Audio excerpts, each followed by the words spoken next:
whenever you are in an adverse situation in the workplace, boss na nagba-micromanage, boss na toxic, boss na abusado, boss na bastos, okay? Boss na hindi ginagalang ang iyong karapatan, okay? Whatever kind of boss. You have three options, tatlong option. Una, kausapin yung boss. See if you can change the boss. Mahirap gawin, right? Pero that's one option that you have. Talk to the boss, tell the boss what your concern is, and then agree on a way forward. That's one, right? Second, hindi mo kaya kausapin yung boss mo o kaya hindi nakikinig.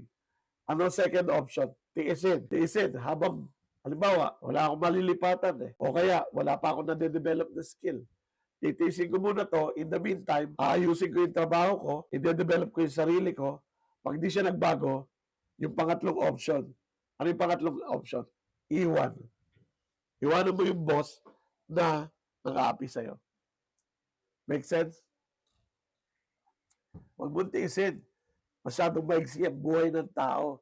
Kaya lang, pag wala kang choice, hindi mo makausap, hindi ka rin pwede umalis, the only option you have is magtiis. Ang problema pa